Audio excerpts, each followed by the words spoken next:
Please excuse me, your honor, but you can't hold me no longer. Can't you feel the vibrations? I broke out and left traces. Go ahead, try catch me if you can, man. You'll be looking all night, I'm the Sandman. New York, London to Japan. I'ma show the whole world who I am. Boom. Major look, huh? Yeah, this one is for the books. All these chances I took, still better give all you got, cause I break the chains. I'ma push back.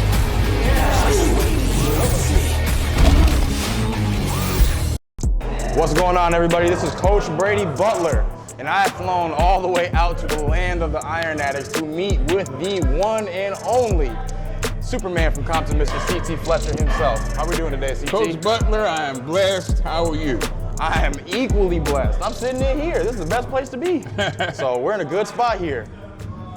The reason why I wanted to reach out to C.T. Fletcher is because a lot of what you see in fitness is about the weights and the lifting and the ego and the full of yourself.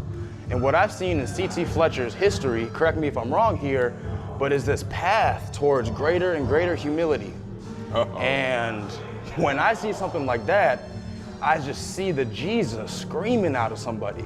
And so I've seen this man walk with the faith of a mustard seed and just build for his family, build his legacy, and become a global sensation really just by sticking to who you are and having somebody finally record your ass. It took a while, Coach. It took a while, but, Yeah. but your message was clear to the world, you know. And I grew up watching you, early college. That was one of those things that you showed me that I can be a Christian. I can be a man who believes in God, but I don't have to be a pacifier sucking pussy to be that either, right? Simultaneously at the same time. That's right. And we lose that a lot. So I really wanted to talk to you because I think a lot of people hear you talk about weights, and I wanted to hear you talk about some of that thing that drives your engine, some of that faith. Oh man, faith is the substance of things hoped for and the evidence of things not seen. Wow. That was one of the, I'm a preacher's kid, first of all. Let me get that out of the way. So, I was brought up, with faith as a huge part of my upbringing. My dad was a pastor, my mother was a Sunday school teacher, and the mother of the church, and everything, Coach, everything was a sin in our house. I get that. I heard that going on. Everything was a sin. Everything was the devil. Yep. And I had, I had a bunch of cousins that were on the opposite side of the tracks. Okay. And my dad would always, he didn't want us to hang around with them. My older brother, Walt, my sister didn't want us to hang around with them that much. But we loved hanging around with them. They taught us, if it wasn't for them, we wouldn't know all the latest and hippest cuss words, all the latest dances and whatnot. We wouldn't know any of that stuff. They kept you in the world a little bit. Exactly. That was our ear to the world, what was going on the outside. Because in the Fletcher household, TV was a sin. Everything was rock and roll music, as they call it, blues. Then my two brothers wound up playing professionally blues guitars. They both are professional blues guitarists. My little nephew's a professional musician.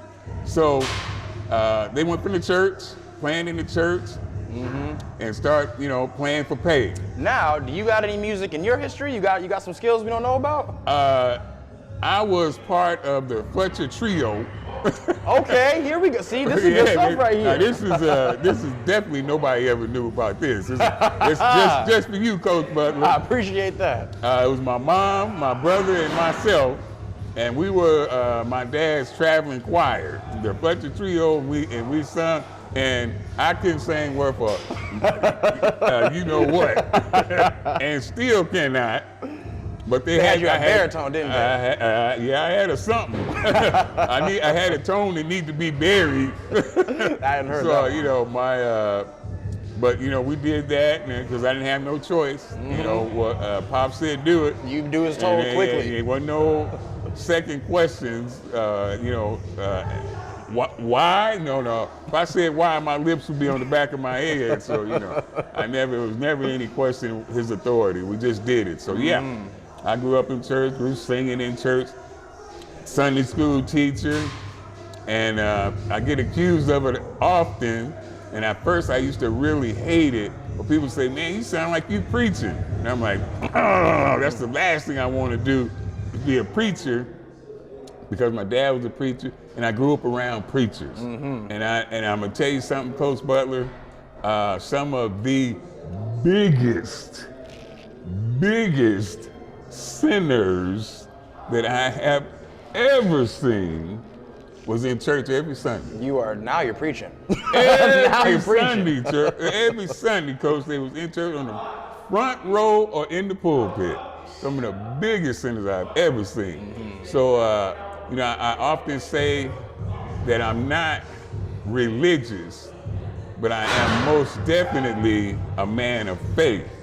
And people say, that's the same thing, but it's not, Coach. Now let's touch on that for a second, because that was one of my questions, because in our messages, you actually said that in an email. You said, I don't call myself a religious man. That's why I was like, oh, we gotta talk. Because I think a lot of people miss that there is faith, which is your relationship with what you believe in, versus religion, which becomes what you're doing to show other people that you are a religious person. Talk, Coach.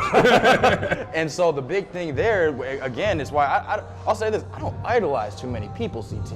I don't walk around calling myself a fan of too many people, but the path of faith, so that you can be a cussing motherfucking and everything, but I hear the faith. No matter what it is that you're saying, that was inspirational. I think a lot of people miss that. And so can you talk a little bit about when you started kind of delving into acting out your faith a little bit more?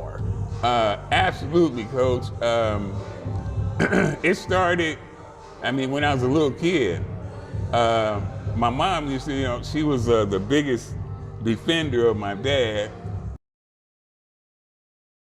I can remember being in the emergency room, black eyes, broken nose, and police coming in and asking me if I wanted to press charges against my dad. And I'm like, hell yeah. And my mom was like, oh no, son, oh no, they have to go get your dad off his job, and that would be humiliating, and he's the pastor, and that would be, and she convinced me not to do it, but I'm like, yeah, lock him up, throw away the key, Yeah.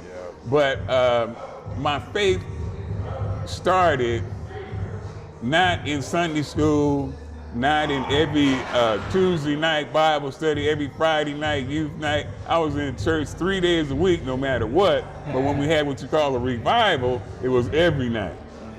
If not, my faith didn't come in then. My faith came in when my dad would be coming home from work in the evening, Coach Butler, and I hear my dad's key in the front door. Oh man. And I wish I could just turn invisible. I wish I could hide. I just wish that I couldn't be seen. I wanted, I didn't want, because I never knew what kind of mood he was gonna be in.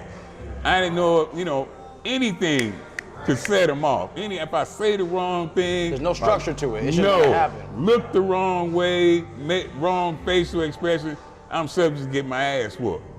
So I would go in the closet and I would pray. And that is when my faith really kicked in, because I just talked to the Lord like I'm talking to you. That's something. Lord, please, help me. Help me.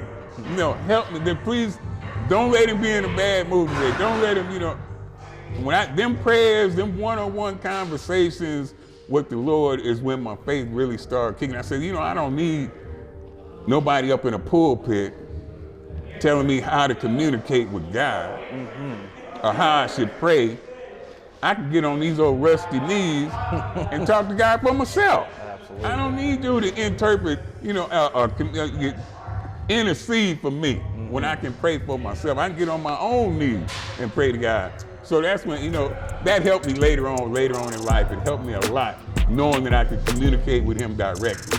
That's the difference in between professed faith and real faith.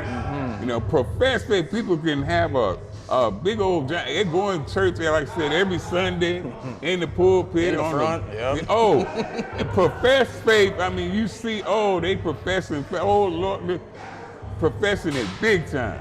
But what you do, what are you doing Monday through Saturday? That's what I want to know.